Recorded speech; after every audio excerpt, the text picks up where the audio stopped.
So for my presentation and final paper, I chose to research Parkinson's disease. So I picked this disease because I thought that it was really interesting, and I also chose to interview a speech-language pathologist named Suzanne Sylvester.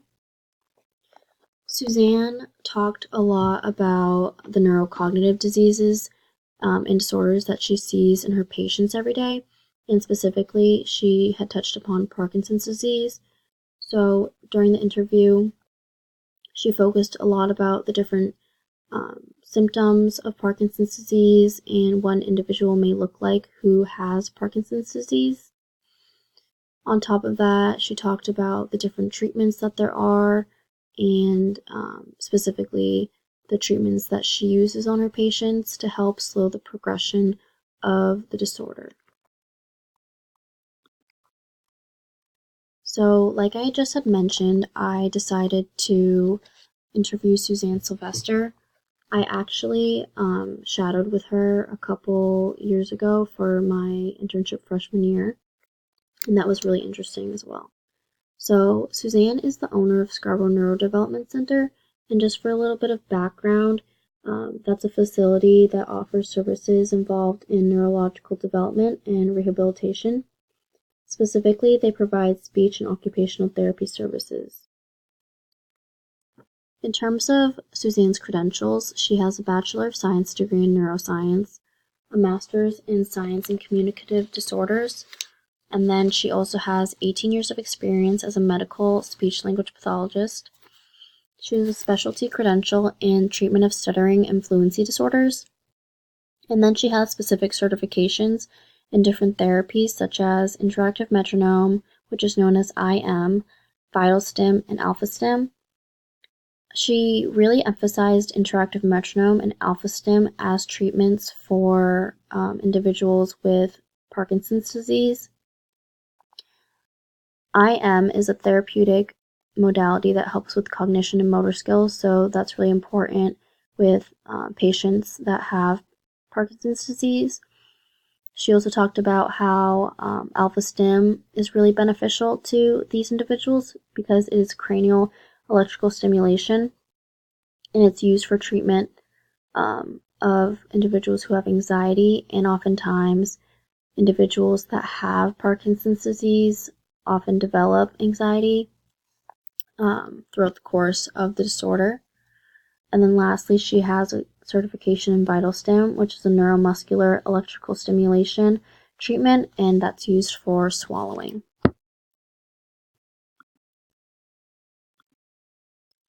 So Parkinson's disease is also known as PD for short. It is a progressive neurodegenerative disorder, and it mainly affects the dopamine-producing neurons in the brain. So these dopamine-producing neurons are located in a specific part of the brain called the substantia nigra. The substantia nigra is a part of the basal ganglia which is in charge of inhibition of unwanted motor activities. And in a patient with PD, these neurons are damaged and they eventually die over time, which leads to the loss of motor control and mental disability in those individuals. So this is just a quick video describing what happens in the brain when individuals with PD lose motor functions. And specifically, it talks about how dopamine is lost and how it's affected.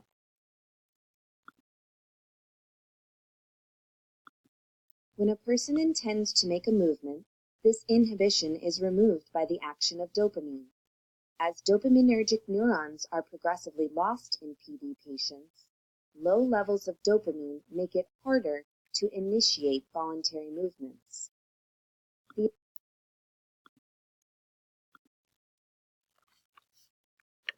So when conducting the interview, we talked a lot about the symptoms of Parkinson's disease.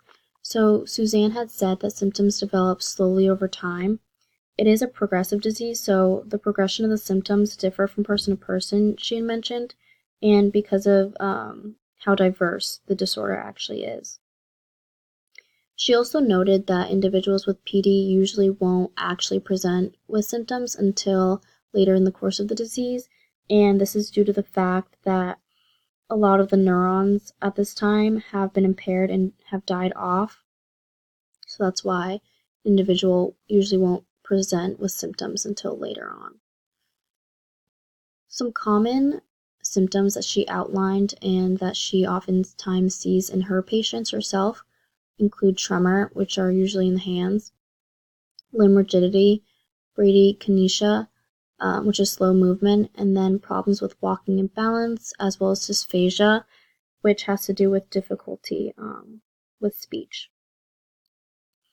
And then later, as the disease progresses, some other symptoms may include behavioral changes, and those behavioral changes can lead to anxiety and depression oftentimes, as well as cognitive impairment.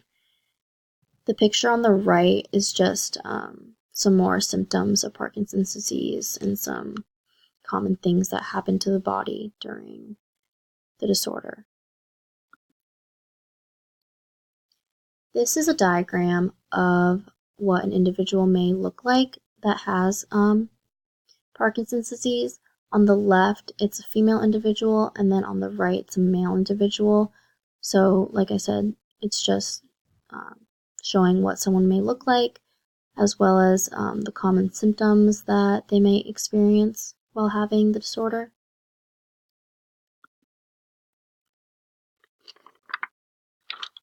So in terms of diagnosis, the disease is diagnosed by a neurologist. There are no specific tests to diagnose the disease, but it is based upon medical history, and the diagnosis is also based on a neurological and physical exam. But Suzanne had really said that the main thing that's evaluated when making a diagnosis are the signs and symptoms of the patient, so that's really important. A doctor may also order blood tests to rule out other conditions to make sure that the symptoms aren't occurring because of something else. On top of this, the disease can take time to diagnose. So on top of symptoms, treatment was a really big topic that we talked about. So PD itself isn't fatal, but the complications that may occur within the disease can be. There also are lifestyle changes that can help. So this can basically help in the early stages of PD, and it also can delay the start of medication. So the 3 different treatments that we talked about were medications, therapies, and surgery.